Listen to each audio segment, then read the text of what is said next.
welcome to the Startup Grind.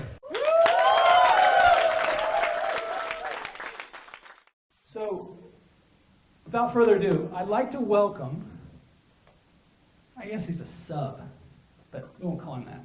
I'd like to welcome the previous CEO of Starbucks, Jim Donald. Come on up, Jim. HB said to say he wishes he could be here. He's sorry he can't. Can you guys hear me okay? You got a mic right here. But he said, do not forget to tell them the story of how I hired you. May I? Yeah, you grab the mic, Oh. right behind you.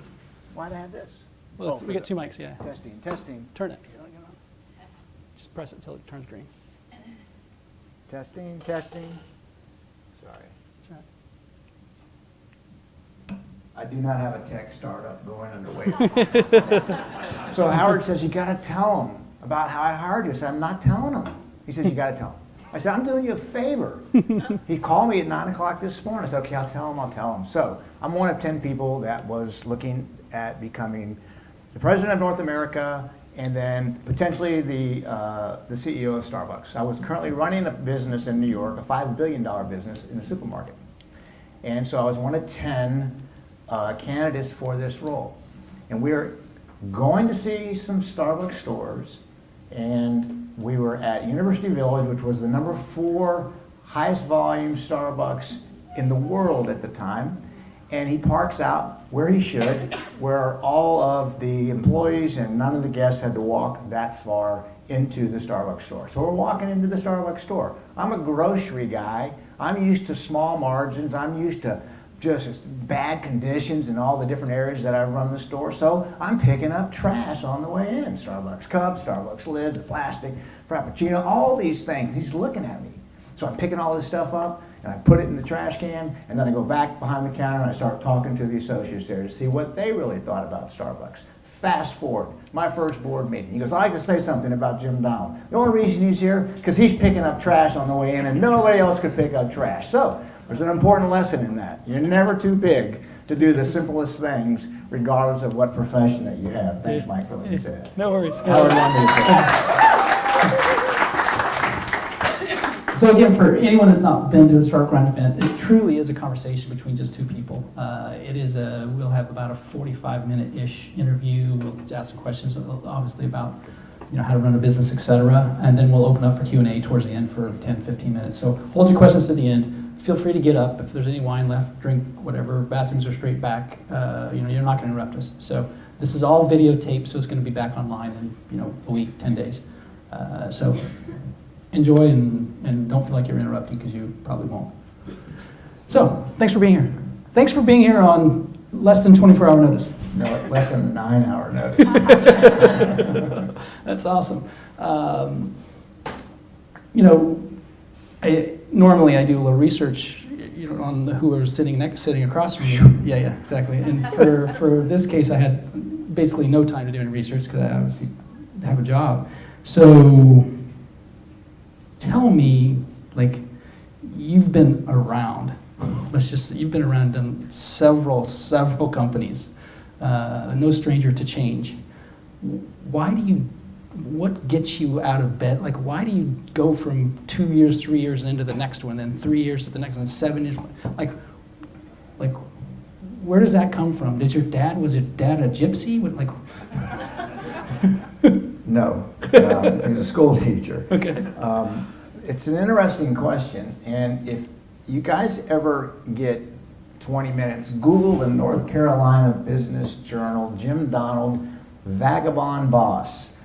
The cover of the Business Journal had a briefcase or suitcase, an old-fashioned suitcase with every company's logo that I had worked for, in leadership positions and in not leadership positions.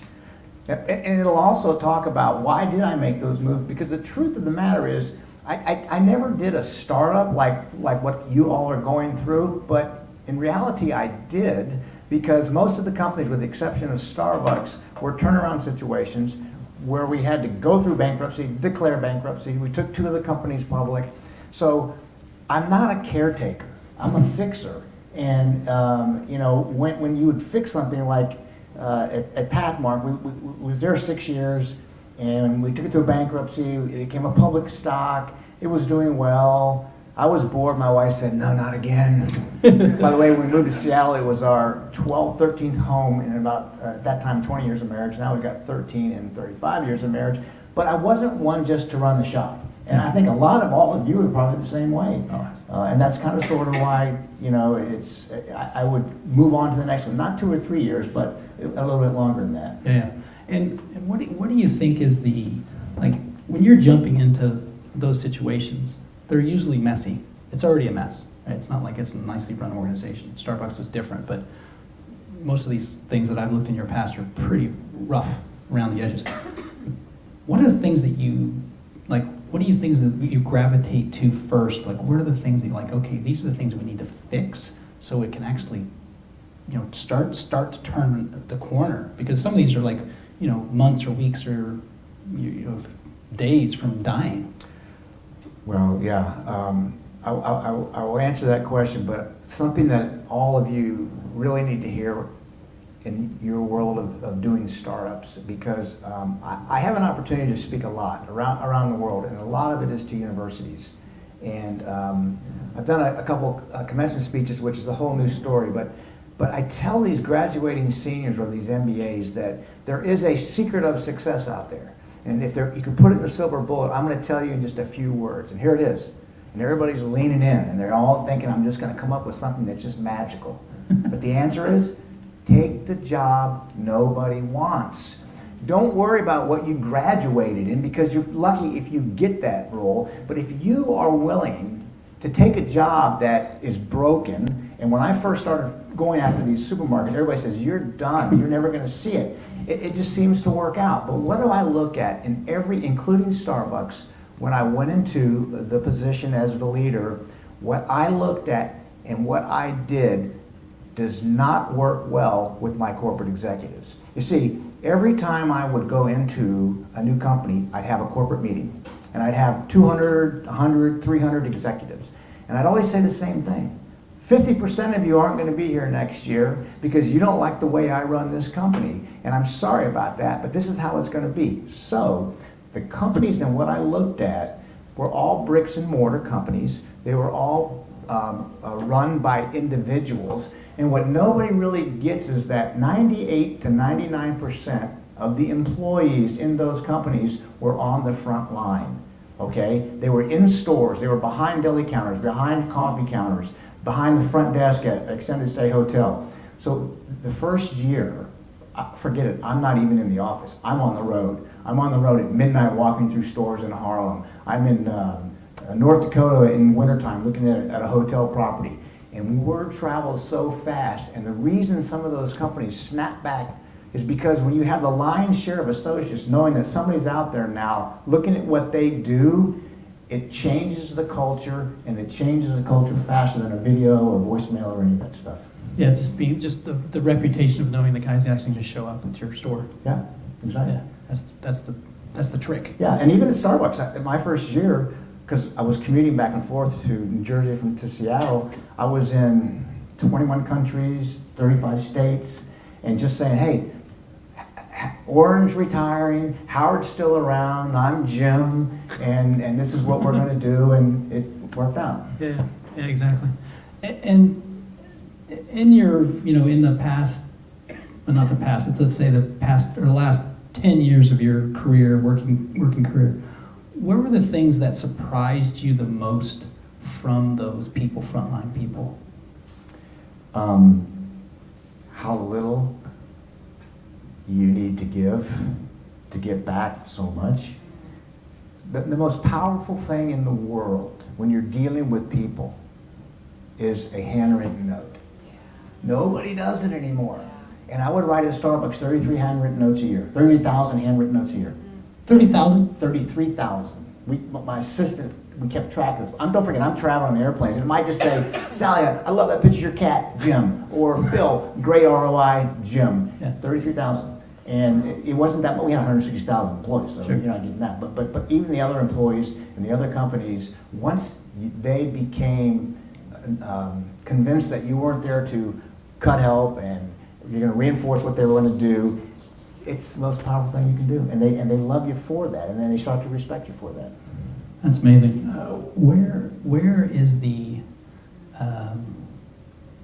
where's the kernel that changes that person? Like, because this is true in a startup.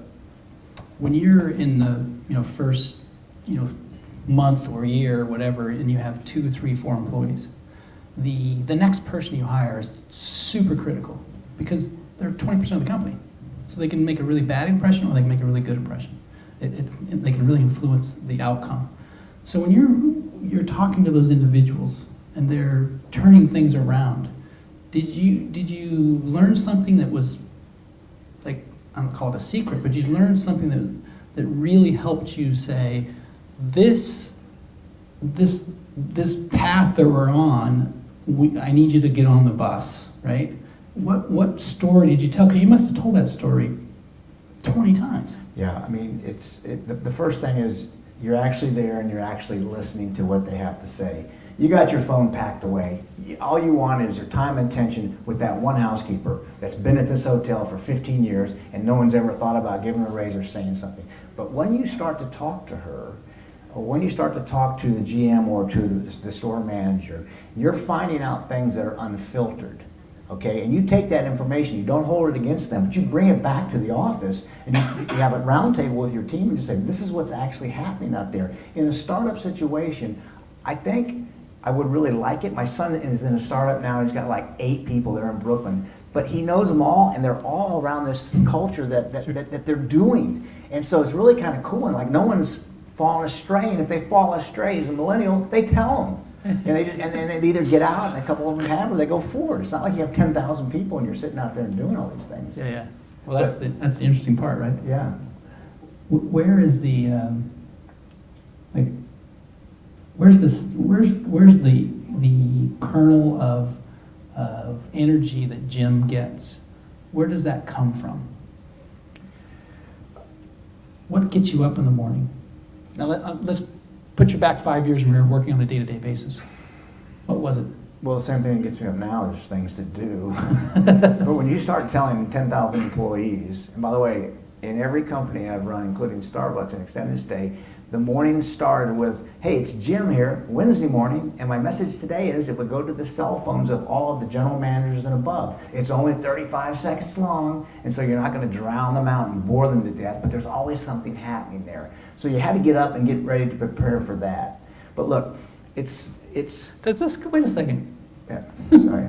So you sent a voicemail to all your people. Well, it was in the system, so you just go 1, 2, 6, 5. No, I know 4, that. and it goes out. I understand the technology. Yeah, I got that. I understand how that works. I'm just saying, but you did this every day. I did it at Safeway, Pathmark. I did it since 1991 up till 2016. Every day, not Friday, not Saturday and Sunday, but it's amazing what you can do when people, and that's the point about what gets them changed, what gets them excited. They're going to say, hey, it's Jim Wednesday morning. He goes, oh, here he goes again. I guess Wednesday's on service day. Yeah, we're here to talk about service. And so it takes little bites. There's a book called Nudge that I would recommend you guys read that, because that's all I was doing. I was nudging before there was nudge. I needed some extra profit. Hey, good morning, Friday profit day. It's Jim here too. Check your back door. Somebody's sealing you blind. Talk to you later. Hey, the most powerful message I ever did. We were going into bankruptcy at Pathmark. My cash flow was $240 million. My interest on the debt was $260 million. I couldn't make payroll. I had to turn sales around. And I wasn't waiting for my team to come in. It was my 8th month there. And I had my voicemails going on. I'll never forget this. It was a Wednesday morning. Jim here, Wednesday morning. And my message to all of you, it's okay to steal. That's right. I had 30,000 employees in the New York metropolitan area where employee theft was 65% of our revenues at the time. But I said, it's okay to steal. Pause. Steal market share, that is. I'll talk to you more about that tomorrow. My executives came in and goes, what the? Before there was a WTF, they said, WTF, what are you talking about? It worked. The needle started to move. And it's just amazing what happens when you start giving them that. But yes, every day I did it. And so everybody else would want to go on. I said, sure, to my executive vice president of marketing. He'd go for 3 minutes. Boom, you're out of there. You get 35 seconds. Yeah, gotta keep short. And people listen to it. Sure. So good. That's great. It's fun. So that's what gets me started every morning. But there's something else too. I'm sorry. Do you do that with your friends? Huh? Yeah. Oh, listen, this is so good. This is so good. I call my wife. Honey. Hey, it's Jim. It's Wednesday morning and you are. She goes, would you stop that? I don't want to hear you anymore. Every single time. At Pathmark, we were getting this company out of bankruptcy, and I sent a handwritten note to the wives of 150 store managers. It said, my 8th month, I'm Jim. I'm the reason you haven't seen Bill or Sally. I apologize for that, but we're going to turn this company around. We're going to get through bankruptcy, and your kids will be able to go to college. And by the way, if Bill doesn't bring you home a dozen roses, because Valentine's Day is next week, I want you to email me. So I get 2 emails, one from a store manager and one from my wife, because my assistant sent a letter to my wife as well, and she goes, where are the roses, dude? If you're promising people to do this, you gotta do this. That's awesome. Hey, one more thing on the voicemail. I sold Hagen for the Hagen family. It was 2011 we closed the deal. Unfortunately, Don died just 8 weeks later with a cancer. But I had my daily voicemail. And so 2 years ago, I was doing a talk and I needed some research from one of the store managers that had been at Hagen for 30 years and found out she was still there, Julie in Woodinville.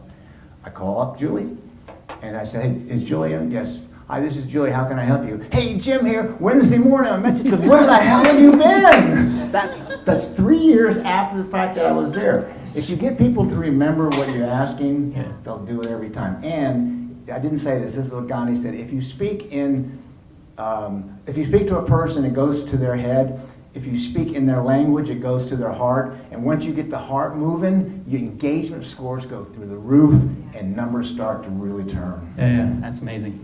It's, it reminds me of that clear focus on 1 or 2 things, and that's the kind of one of the keys in being successful in a smaller environment of a startup is not trying to boil the ocean, so to speak. Yep. You have 1 or 2, 3 things, 3 at the max, Yep. like you're really focusing on certain metrics and just nailing those 3. Especially in startups, because everybody's doing things that might not be their strength. Yeah, so you got to focus on a couple, 2, 3, and just nail those, right? In your, the turnaround, this is really interesting to me, is just in the process of turning something around, where did you find were the big surprises? I mean, like, give me a story or something, like, you don't have to name names, but like, where were some of the surprises, like, holy crap, I didn't know that was the problem, or like... In every company that there was a turnaround. Starbucks was not a turnaround. No. But in every company that there was a turnaround, there was a major disconnect with the executives in the so-called ivory tower and the ones that were actually asked to do the task. And it's amazing to me how people can attempt to grow businesses, and startups are even probably more critical, that you don't have an executive that thinks that they hung the moon. But there's always that disconnect, and once you break that disconnect down, when I went to Extended Stay Hotel, I hadn't signed on the dotted line yet to go to work. So I had like 2 months that I looked at extended stays all across the country, and I did. And I got to really get a good feel for this company, okay?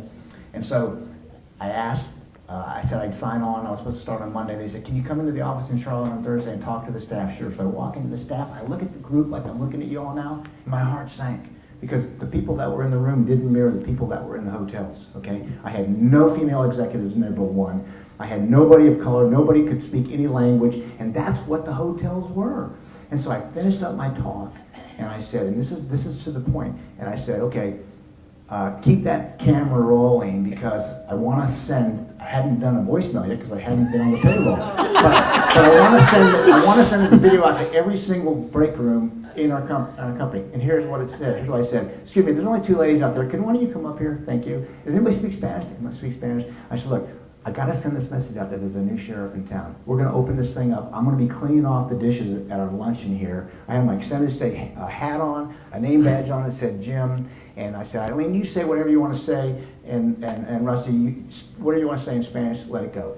Boom, 53 seconds, cut it right there. Sent it out. In one day, the culture flipped. We went from worst on J.D. Power and Associates in the Extended Stay segment to 1 year later, we were second to the top. Now they're at the top. And we got best value out of Travel and Business Magazine because people don't, Howard B. Hart says this all the time, they don't care how much you know, they want to know how much you care.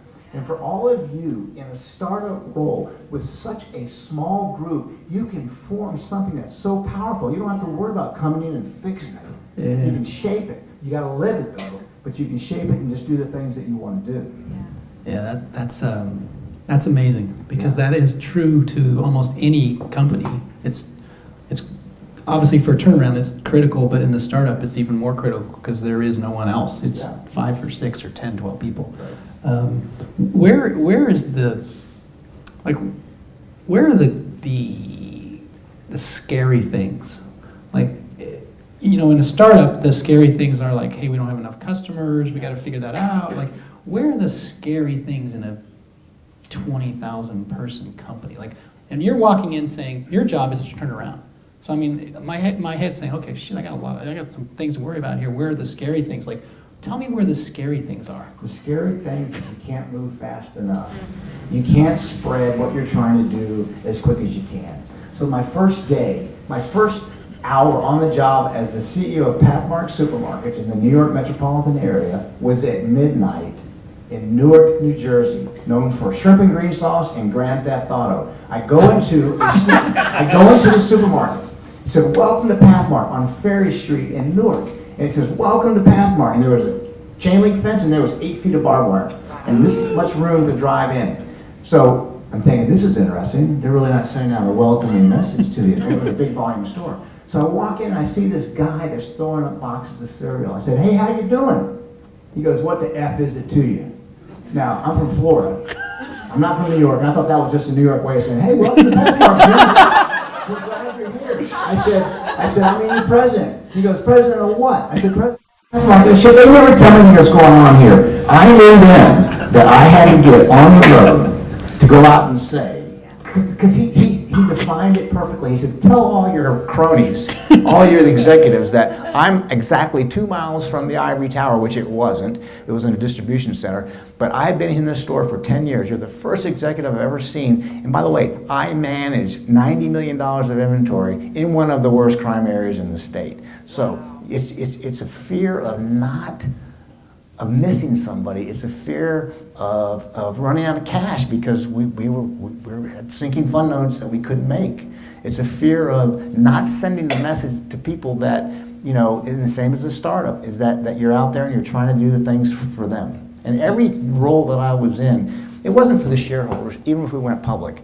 The shareholders will be rewarded if the stock does well. It's for the associates. It's for the associates to make sure that we compensated them correctly, we gave them the right tools to do it within the right workspace, and the rest takes care of itself. Can you get them all? No. I've got as much stuff on Glassdoor as anybody, but it's just part of the territory. Yeah. Well, you're never going to please everybody. It's just impossible.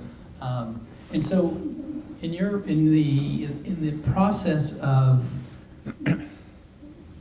kind of melding or working with your leadership team, like, give us some insights on how you did that. Like, because that kind of equates to a smaller group. Like, you're trying to help these 10, 12, 15 top execs be on the bus in the right seats. Give us some secrets that you did there? First thing I did, besides sending your voicemail. No, besides telling them 50% wouldn't be here next year, is saying, by the way, can you all send me your resumes? Maybe there's 20 executives, maybe there's 15. They'd say, why? Yeah. I said, guys, I want to know your background. I'm brand new here. I want to know what you've done. I just want to see something. It's probably going to be great. It'll help me know you better. That's the first thing that I do. And then the second thing I do is I travel with them. And the third thing is I meet their family.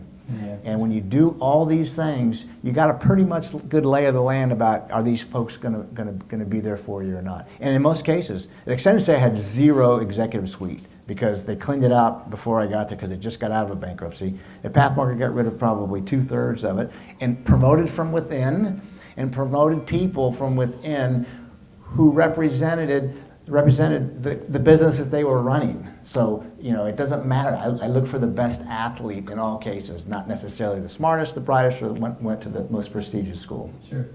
And in that process of me learning that person, and individual learning who that person is, more than just their resume, what questions do you ask to learn that? Like, if you were going to meet me the first time and I'm your executive, what kind of questions are you going to ask me? I would ask you first, I would have with me your background. Sure. And I've interviewed thousands and thousands of people. And what I really love interviewing is kids going out of college when they don't include what they did in their summer and their high school year. That is so telling for me. And I would look for all the little things. And come on, I looked at your background today. I found a couple things that I thought you liked, and I said, okay, let's just take care of that. But you get that information first, and then you just start taking it apart. And people like to talk. They like to talk about themselves. They want to be listened to. And once you're on a roll, you start doing that. I'm just digesting this and just registering this. Yeah, and that to me is one of the things that I've seen, I think it's somewhat of a missing ingredient, is asking good questions and shutting up. Yeah. And just listening for the feedback from the individual you're across from. And whether that's an interview or whether that's a sales call or whatever it is, I think people want to be heard. Yep. But sometimes that's not the case. You should actually just shut up and listen, because you're going to learn a lot more. In the pie chart of communication before the digital revolution, whatever you want to call that, listening was over 55 or 60%. It's now in the 30s. Because there's so many other pieces of that pie chart. I'm not quoting it exactly, but I couldn't believe it when I saw it. Yeah. So it's like, so if I could email you with text, hey, nice job over at, whatever it is. Yeah. Sure. And tell us a good story that you was a surprise that you had, whether it's an associate, whether it's a leadership, whether executive, any of those things.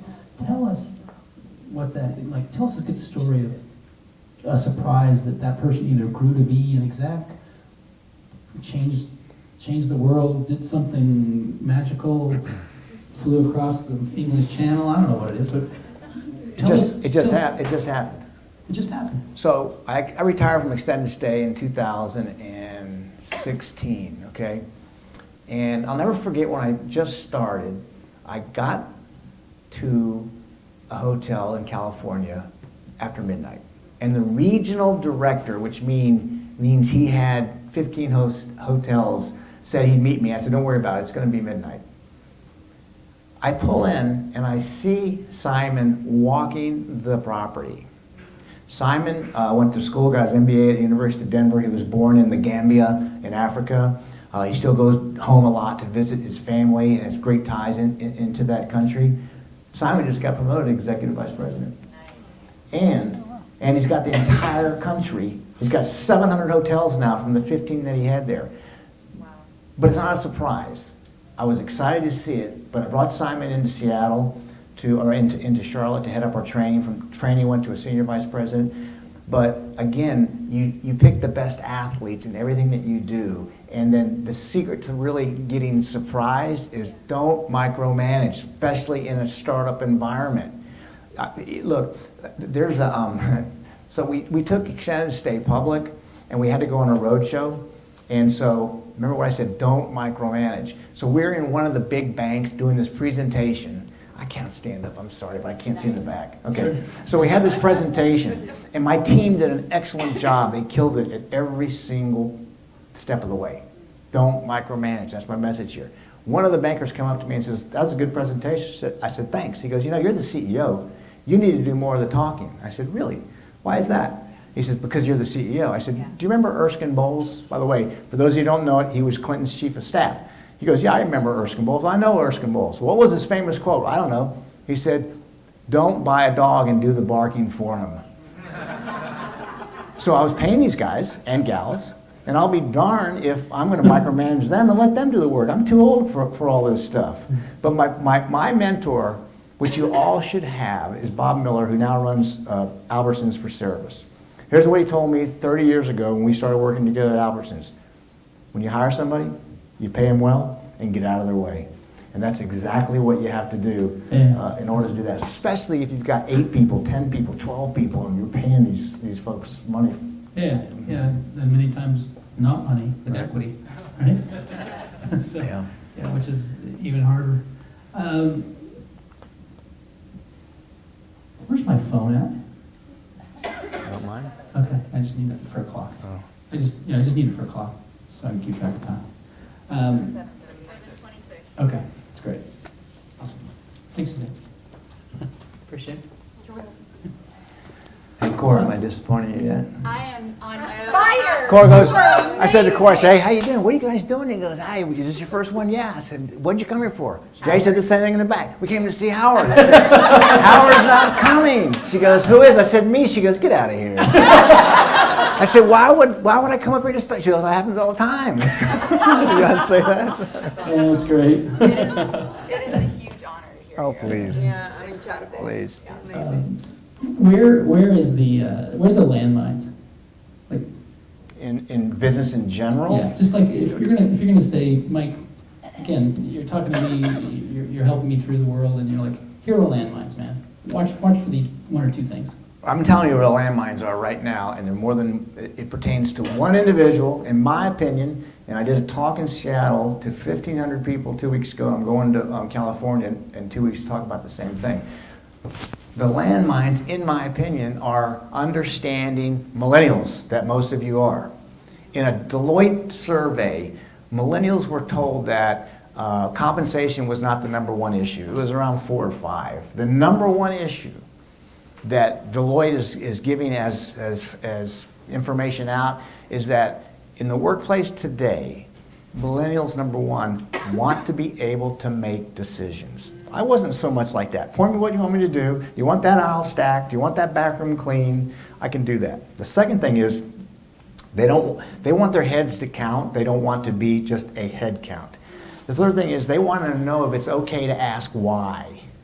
It wasn't okay for me to ask why. Just do it, Jim. Fourth is compensation, but not necessarily compensation in base and equity. But the millennials are looking at too incentives like concert tickets or incentives like iPhone or something like that. But the fifth one is they don't want to work for somebody, they want to work with somebody. I think that is a landmine today, especially for startups, understanding that. And having 2 millennial sons, I can tell you right now, those are pretty much right on. Yeah. I think that's the landmine. In bricks and mortar landmines, if you're into bricks and mortar, it's... If you're into that sort of thing. Yeah, if you're into that sort of thing, it's people. Because it's still dependent, the people at the end of the day will decide whether that customer comes back. And it's not the CEO or the executives. So. Yeah. That's so true. Yeah. Yeah. Yeah, you're right. The people part is people that, especially when we're in a digital, we're in a software business and we're running a software business, which sometimes we don't ever necessarily see the customer when we talk to them on the phone, or we may via email, but we're not necessarily face to face, eye to eye. We forget that. We forget that customer is so super, super important. Yep. In your, in your past, give me a couple people that you worked with were rock stars, like you met a person, and whether that's above or below you, it's not important, but like. Okay, so I was the general manager of Albertsons, and I was flying back from a meeting in Boise, Idaho to Phoenix. And I called my assistant, and she goes, Tom Moore called again with Walmart Real Estate. And I said, come on, tell Dave, my real estate guy, to call him. I got a plane to catch. Nope, he needs you to call you now. Now I'm pissed. Tom Moore, please, at Walmart. Just a minute. Jim? I said, Tom? He goes, this is Sam Walton. You guys know who Sam Walton is? $25 billion at the time. There wasn't Gates, there wasn't Bezos, there wasn't Carlos Slim. He was the richest guy in the world. I said, like hell it is. I said, who is this? He goes, Jim, this is Sam Walton. I'm fighting this cancer. I said, oh, I'm sorry, Mr. Walton. He said, call me Sam. I said, I'm sorry, Mr. Sam. What could I do for you?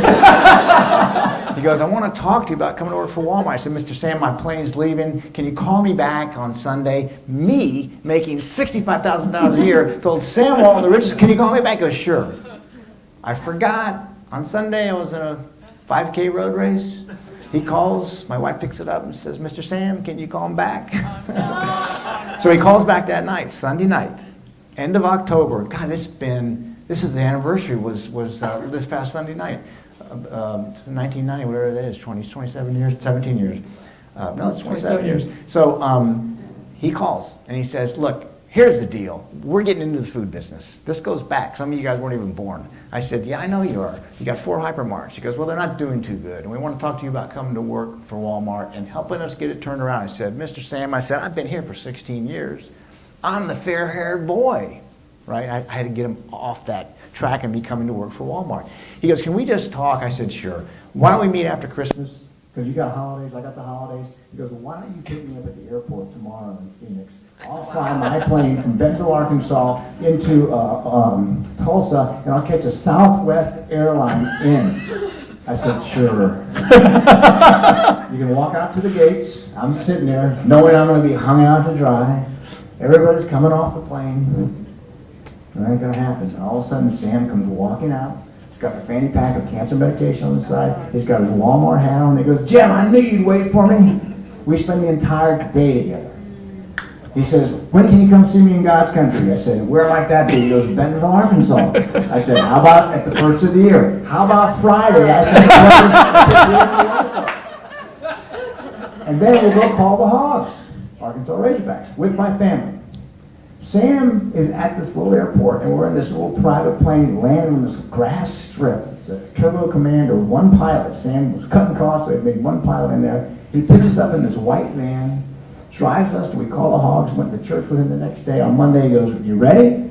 I said, well, come on, Mr. Sam. I said, come on. I gave you my personal car, a 1972 Chevrolet Impala, with a dent in the side. I mentioned the family, what's holding you back? I made a decision then to do that, to come to work for Sam. And it was the decision that changed my life, but here's why. Sam, if he said it once, he said it 1,000,000 times. And the last time he said it, I was in his office, he was on a gurney. Yeah, he was working as he was dying. And the next day at 3 in the morning, he passed away. But I was in there probably 15 hours before he died. And he's ripping me on baggage. 0, 0, 0, 1/100th over. I said, Mr. Sam, there's more important things here. He goes, Jim, we just surpassed Sears at $40 billion. What is 1/100th on 500 billion? I said, oh, Mr. Sam, I said, that's a big target. You better get some rest. So I started. By the way, they did 550 billion this past year, so he was right. Yeah. When I left, he says, don't forget what I've been telling you. I said, I won't, Mr. Sam. It's made the biggest difference for me. Whether you're a startup in your own right or going to a startup, this applies as much as it does in retail. He said, never, ever, ever be bigger than the front line. He said, if you show that you're better than others, they don't want to compete with you. They're working for you. Make sure that you know that you're part of them. Hence the pickup truck, hence Sam just being Sam, walking into a store and doing all those things. I mean, that is what actually changed the way I view businesses today. And so one of the pearls of wisdom that you said I find out missing, remember I said the management's so disconnected from the front line? Yeah. It's that's where it's at. That's great. That is a great story. Yeah. Yeah. That is a I can tell you wonderful. Sam stories that go forever. I'm telling you, but I won't. I can tell you Sam stories that go forever. That's good. And give me one more interesting anecdote / story about the worst employee you ever worked with. And give me that first, and then I'll ask you another question about that same person. The worst employee at any level? Yeah, doesn't matter. Above or below. Well, I've had a lot of them. There's a guy. I know there's a guy that you're thinking of right now that you probably don't want to talk about. No, I don't. Honestly, I can't. I mean, I've worked around 500,000 people, so it's hard for me just to pick one. I can tell you who was my worst enemy, but how he became my best enemy, my best worker. Best guy. Okay, his name was Leon. He was a shop steward in Pathmark. He was head of his meat cutters union in that store.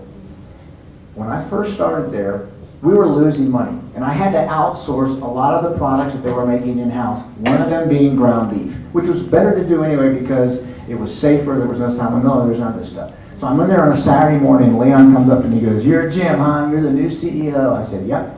He said, you're outsourcing our ground beef. I said, yep. He goes, watch your back. So I finished shopping, got out of the store, went back on Monday. I said, what are you doing this week? He goes, what do you mean? I said, I want you to travel with me. We're going to spend 4 days together. And I want you to see what I see in all the boroughs of New York City, in Delaware, in Center City, Philadelphia, because I ain't doing it. I said, I'm firing you. He says, you can't fire me, I'll grieve it. Good luck. You're not going to be paid. Just get your stuff tomorrow morning and meet me here. He's got this little bag. Leon's big. Bald head, got a little cross on his ear. He has Harley Davidson keys here. And so we get in the car. We first stopped by my adopted school in the Bronx, where I made him sit in a desk with 6th graders, and they loved him because he talked about taking apart a cow, pig, and all that kind of stuff. Right? It just felt good stuff. We traveled to stores. He saw what I saw. I didn't like Leon. I dropped him off, and he goes, Jim, he says, that was a great week. I said, well, thank you, Leon. I really appreciate you taking the time. He said, if any of these guys mess with you, I got your back. That's a true story. And listen, so Leon, I get this email out of the blue a year ago. It's been 20, 30 years. He says, this is Jim Donald at Packard Market. This is Leon. I emailed him back and said, Leon, where the hell are you? He goes, I got a turkey farm in Saratoga, New York now. So I'm growing turkeys. But it's cool to stay in touch with people. And by the way, one other little silver lining here, for all of you to really make a difference in your employees. I talked about handwritten notes. Try and handwrite in a note to their spouse or their kids, number one.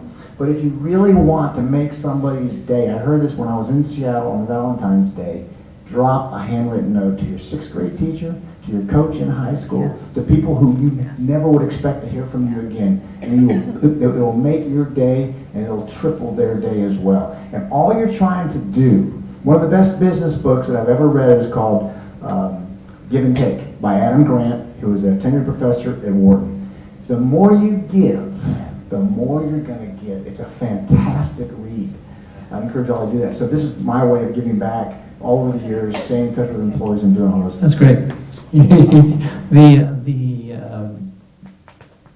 The give back is it's critical. I mean, it's such a fundamental, basic thing that we just don't do. Everybody just doesn't do it as a form of habit. But it is so basic. It's just a human thing that if you give, you're always going to get. It's as simple. In business, it multiplies. In business, it's super important. Like asking the first time, saying, when you meet someone, asking, "What can I do for you?" Like there's people that I talk to because I ask that question a lot. Hey, what can I help? How can I help you? And some people are like, stop asking me that. Like, I'll let you know. But exactly. But it starts to form this bond, and that is just so super important when you're building a business. Yeah, I mean, I can't say how important that is.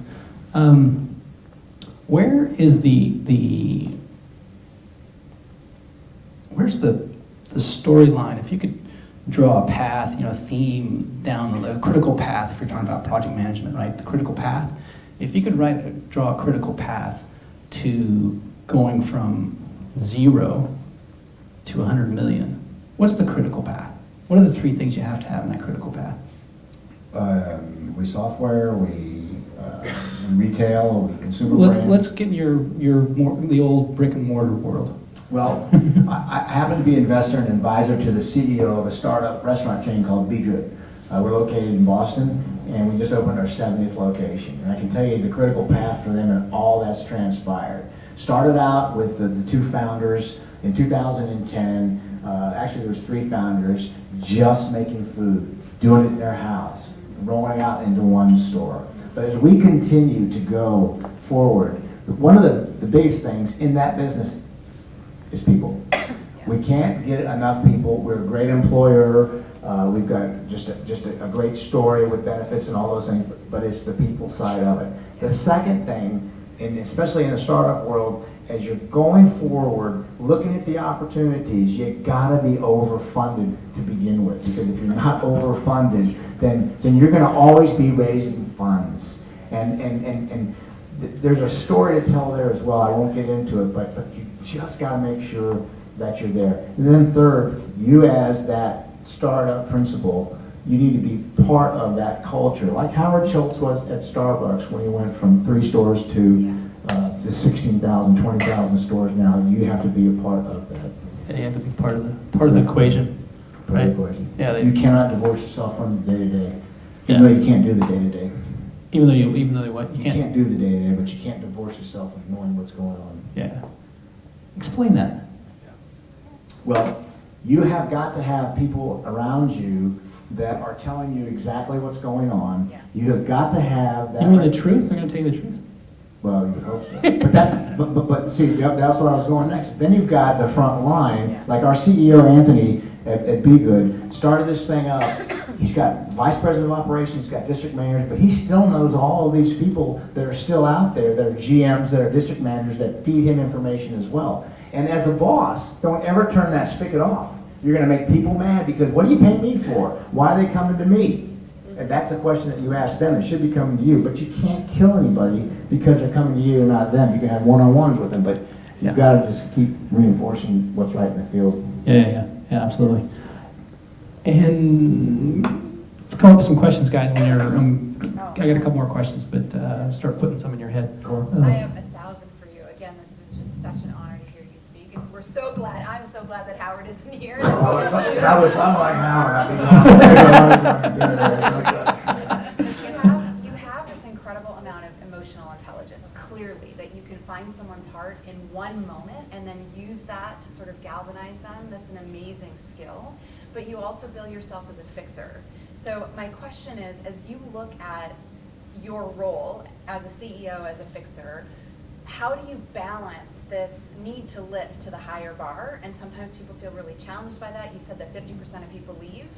How do you balance the speaking to the heart of people and galvanizing them with the holding the higher standard and calling people to more? Did you guys hear that? Yeah, I was going to say that's a... The answer is how do you balance directly winning their hearts over and at the same time making these big decisions, okay? So this is going to come as a complete shock to all of you. There's no such thing as work-life balance. There's none. We all know that. And it's called work-life blend. So you don't balance the core, you blend it into your everyday actions and treating people right, and at the same time, Sam was the best at hugging the employees and taking me behind a counter and just saying, you gotta fix this thing. But you can speak to people differently, they'll get the same thing. But guys, in your own business, with your own personal life, don't balance it because the old bakery scales, you put dough on this side, weights on this side, it goes up and it goes down. Blend it all in because you can get a lot more accomplished by that. My wife did not want to go to my son's 8-year-old kid pitch baseball game on Saturday mornings because it was cold and it took 3 hours. I wanted to go. She goes, why do you like it so much? Well, I sit on third base. I got my inbox from this week. And the only time I look up is when Alex is up or I hear the crack of a bat. That's work-life blend. Alex knows I'm out there. My wife's happy. And I'm getting my inbox. Exactly. That is it right there, because there is no, in a startup at least, none that I've been in, there isn't any work-life balance. It's all work because you do it because you enjoy to do it, not because it's a job. So can I just redirect really quickly because I don't feel like You didn't get the right answer? Work-life balance. I was talking about encouraging an employee on an emotional level and pushing them to do more. Okay, so you're talking about the same employee. I thought you meant different employees. No, not work-life balance. I'm talking about like speaking to their heart Okay, and calling them to more. gotcha. Sorry about that. That's okay. That was a good story, though. It's a great Well, hey, looking at the bright side, it was a good story. So, you're dealing with millennials, Yeah. okay? Yeah. You have to understand that they're going to want immediate feedback. They don't want to wait a quarter, they don't want to wait a half year. And of course, as my expert in HR would know, that they want that immediate feedback. And if you're honest with them, you can speak from your heart to them and also tell them exactly what they need to get moving on. And you have to look at it that way. It wasn't that way when I was coming up. Oh, don't tell me that. Yeah. Is there anything good on my, did I do anything good? No, you did everything bad. Well, today it's a different story. Yeah. And they just want to know why, and they want to know now. Yeah. And so you can be both. Okay. And I'll go back, you can blend in both. Yes. Also applicable. Talk about that. Thank you. Jim, what are these things? So I brought a gift for everybody. And it's a card that says, Startup Grind, and the back says, get out of jail. You're a startup. Risk-taking breeds success. Success breeds risk aversion. Risk aversion means you're out of business, you become stagnant, you can't sell it or whatever. But there's a story behind this as well. And by the way, for startups, if your story is not being told in the way that you want it to be told, you got to figure it out. There's an article in The Guardian, the London newspaper, that said our brains are not hardwired for facts or figures. Our brains are hardwired to remember stories. And stories take people on a journey. And journeys create action. Okay, so your story has got to be a big story if you want your bit, where's Sean at? If you want your business to grow, and it's got to be the story that you told me today. So in this speech that I did in Seattle and also the speech in California, I'm talking about this story. And I'm saying, look at this slide. And it was United Airlines, Fly the Friendly Skies, that music that would just come up and put people at ease. And I would really love it. I said, today, not so much. It's the guy getting beat up on the plane where you can actually hear the screaming. Somebody's writing that story for them. And by the way, their stock hit an all-time low just last week. So that story continues to be written. So you've got to have a story. So here's the story on this card.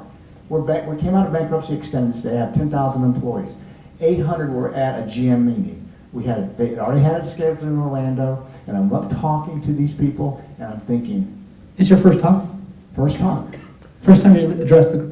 Yeah. Okay. And guess how I addressed it? The curtain was closed and that stupid ding, which means Jim's voicemail, and it's me in the background going, Monday morning, Jim here. And I come out there and I say, my message today is hey, one or two things right every day. One or two things right. So I said, you guys are still worried about not being able to buy toilet paper. Yeah, we're a hotel chain. Not being able to fix a TV when it breaks down. Not buying new sheets. Not doing all this stuff. I said, we're out of bankruptcy. We've got to move forward, but I get it. So I said, we're a 3-day conference. I pulled this get out of jail free card. I said, if you come up to me over the next 3 days and tell me you're going to use this to drive sales, decrease expenses, improve service, and it's not illegal, unethical, or immoral, I'm going to give you this. You do what you have to do. Don't worry about your district manager. They're having a fit right now. But let's see what we can do. Everybody got one. And this is what how it started to happen.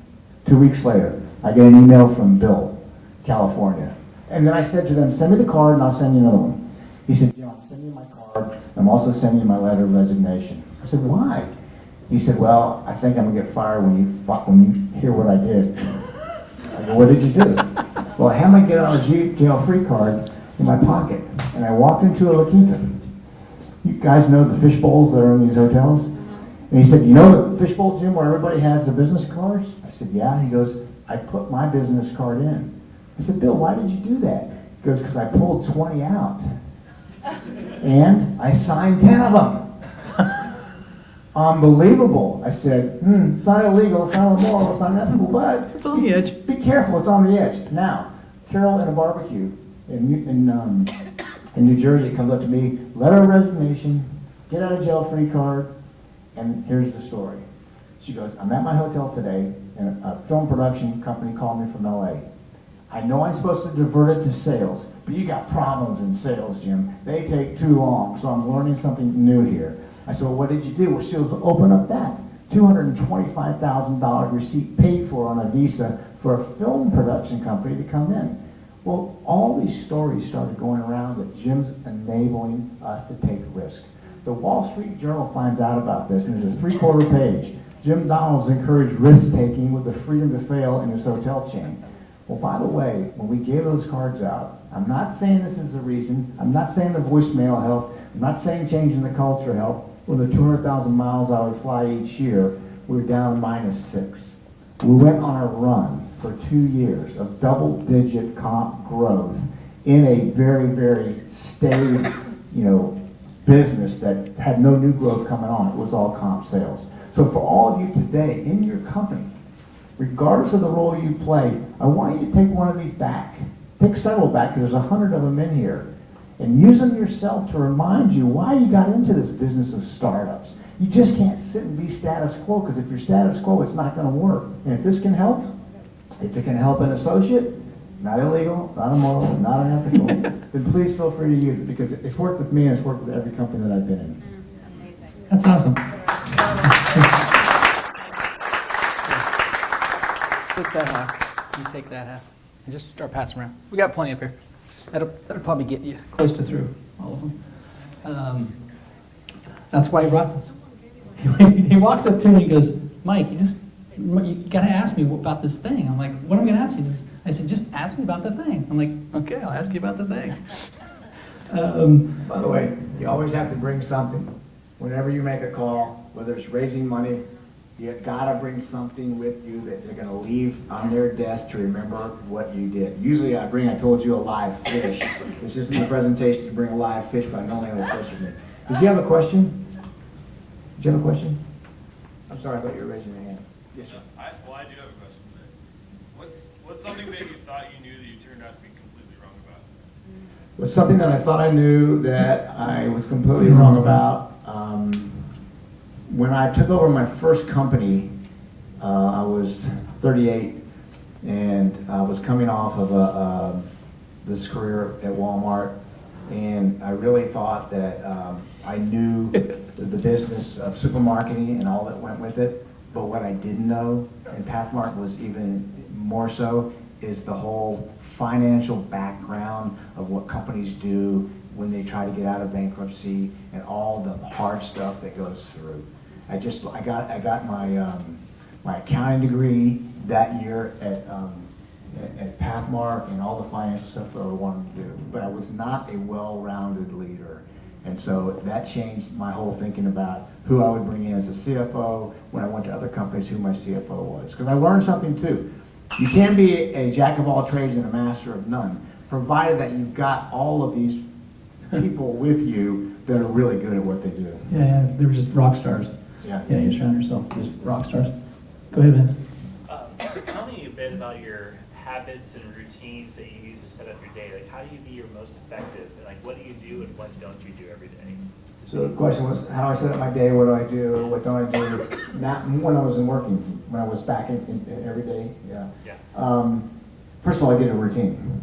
You have to have a routine, whether it's good or bad. My workouts used to be before extended stay, everything was in the morning. Whether it was playing basketball, rowing, or doing all that stuff. Extended stay, I had to shift it because I was coming in from the West Coast to the East Coast, and I was more on their time. So number one, I developed a routine, and then I developed days that we had meetings that were set in stone that allowed my executives to do what they had to do if they traveled. So I called Monday and Friday for meetings on Monday till noon, meetings on Friday till 3. That's all I want out of them, and they were able to do what they had to do. And then I carved out time for the rank and file. I carved out time for all of our associates in the field, whether it be my own travel, whether it be me taking time to make phone calls or handwritten notes. Because if you don't write it down and you don't schedule it out, you just, in this day and age, you'll never get it done. So establishing a routine, whatever it is really the primary answer there. Yeah, and it's your routine. It's not yours or mine. It's Vince's routine because we all have our things that we like than someone else. Other question? Go ahead, Vince. How did you get your start in all these different types of businesses? Like, what skills or characteristics brought you to lead these different companies, and why were you best suited to do that role? Question was, how did I start? What skills? What did I do to basically put myself in the position to do that? For number one is I never ever wanted to be. I never woke up and said I want to be a CEO. Never. It just never crossed my mind. What crossed my mind was, what could I do today to make it better? The business that I was running, whether it's a store, a department, 15 stores, or a division, what could I do to make it better for the associates and better for the customers and better for the company? And so I would wrap myself around, again, giving more than taking, and figuring out where we were going to go there. It's easier to get pushed up the corporate ladder by how you treat people than it is to pull yourself up. It's just much easier to do that. But my history showed that working with large groups of people, turning around some of these one and two type of properties or stores actually led to more and gained the attention of some of the executives that were out there. But again, it's the harder you work, the luckier you get. And so what you have to do is show up a little earlier than everybody else, stay a little later, get to know everybody that's in your organization, and word gets out that you care. And before you know it, the performance gets better, and before you know it, you start getting recognized, and before you know it, remember when I said, take the job nobody wants? When they said to me, do you want to go to Alabama and live in Montgomery and run these stores in Alabama? Yeah. My friends would go, why would you do that? My wife was just dating. She goes, are you kidding me? We did. We went to Alabama. Then they said, do you want to go over to Phoenix, Arizona? We just bought a house in Arlington, Texas. Yeah. So it's not for everybody, but you do the things that you go where you've never been before. You do things that you normally don't do. You start to get the recognition of somebody that doesn't mind getting their hands dirty. Did you start out in the Oh, no. management level of a supermarket, or where did that start? No, I started at 12 years old working in a warehouse of a jewelry store, and at 15, my mom worked for Publix. She was a cashier, and so she said, I'm playing basketball. I'll never forget this. Friday was parent-teacher conference day. I'm playing basketball. I'm just nailing these jumpers. They were probably only 5 feet, but I'm thinking they're like 40 feet out there, right? And her boss comes in and said, you're starting to work tomorrow? I said, yeah, right. Watch this one, Miss Enriquez. Boom. 7 o'clock the next morning. Worked a 7 to 9 shift. I didn't know anything about wage and hour laws. I didn't punch out for lunch. I'm just working. But it was public supermarkets, and you get tips. And so I had pockets full of quarters, $35 in quarters. I walk into the pool hall that night. I was like the newest kid in town. I had money. I had dough. I said, this wasn't any bad. But that's what I started doing, working the night shift, doing all these things, making a difference for those associates, and before you know it, it just works. If you do the right thing, you're going to get recognized. But you can't be afraid to take a job that you might think won't put you anywhere, won't give you the recognition, because all jobs do in the end. Buzz? Thank you. Why is Publix such a better operation than anything you see? I'm thinking of QSC, I'm thinking of Whole Foods. Publix has been around forever. If you know Publix, they're an ESOP. They're company owned, and those people believe in the company. And George Jenkins, the founder, just took care of all those associates when they were one store to the time they're now doing $30 billion. Yeah. Because it's an ESOP, right? Yeah. Yeah. Trace Oliver. Two questions. One, when did you know it was time to leave? Or like, what was your benchmark when you were leaving and going on to your next positions? When did you feel like, okay, I'm done, I'm ready to go?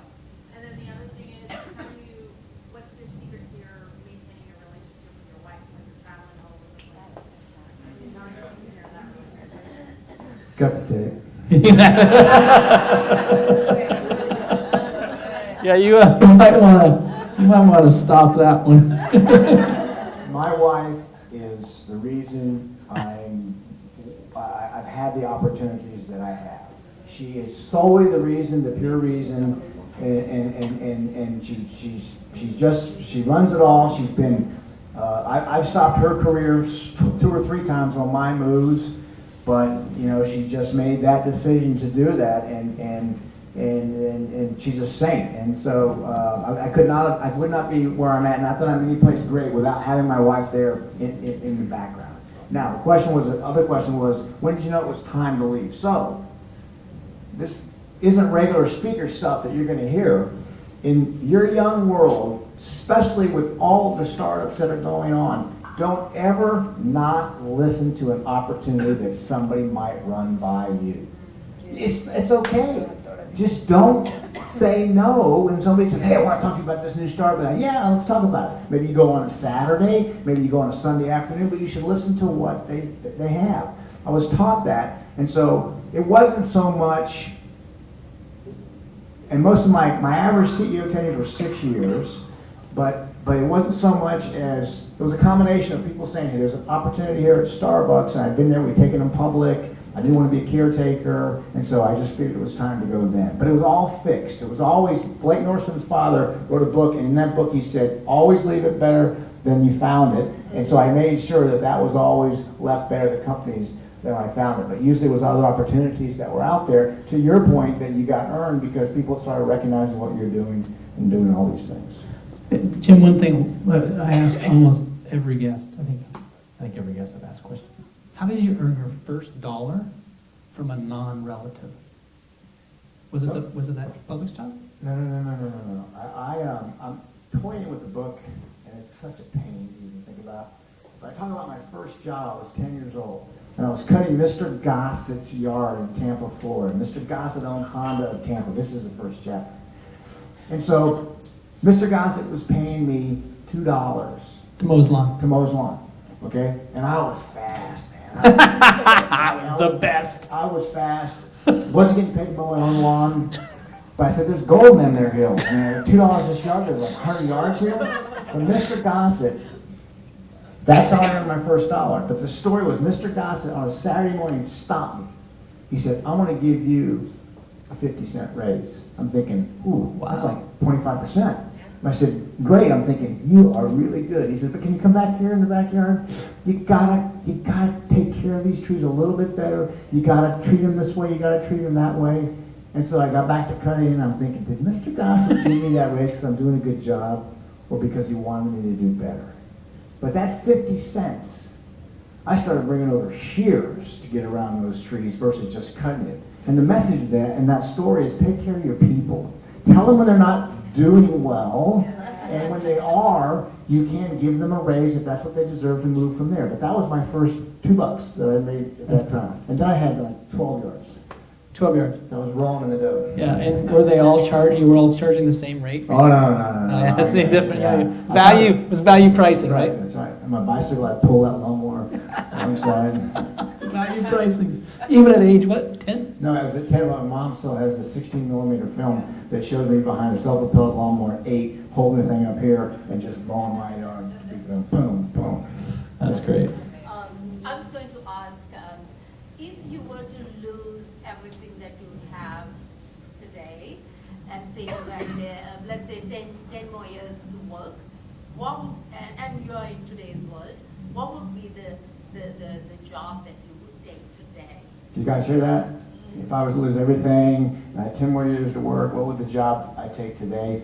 I would tell you that, first of all, for all of you, keep yourselves healthy so you're able to, at my ripe old age of 64, start doing things to do it. But I'll be honest with this too. I know it takes one, but I'm not looking for a turnaround now, but I would look for something that needs to be fixed, that has a large employee base, that age doesn't really matter, because I think the talk and the storytelling I can do can relate to millennials because I've been working around them for so long. It would probably be in that sector, bricks and mortar, consumer facing. And I'm working now, I've been 10 years with a chocolate company, largest chocolate company in the world, Barry Callebaut. We're located in Zurich, Switzerland. And so I'm working with them and have been with them for 10 years, so it's like I'm semi-retired, not retired. Yes? What's another important lesson that Sam Walton taught you?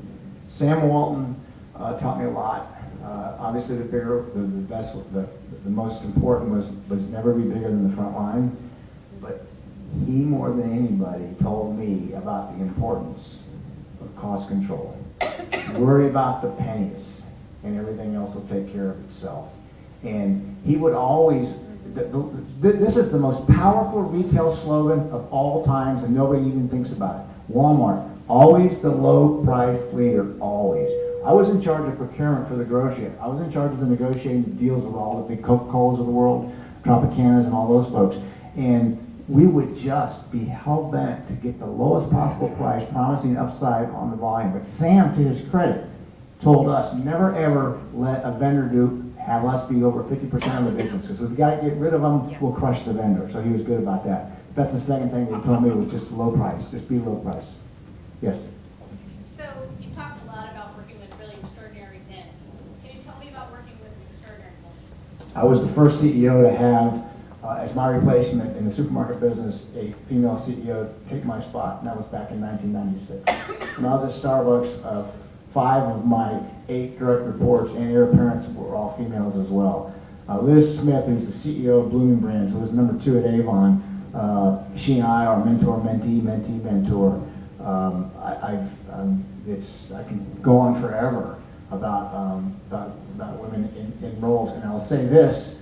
Sorry guys, but I'm finding that I think women are able to adapt to the rigors of a CEO role as good or better than men. Sorry, but I'm just going from experience. And so I have just a background filled with putting women in these roles. And I filled my boards, all the boards that I sit on too. Because don't forget, your business has, your people in the company and on the board has to mirror the business.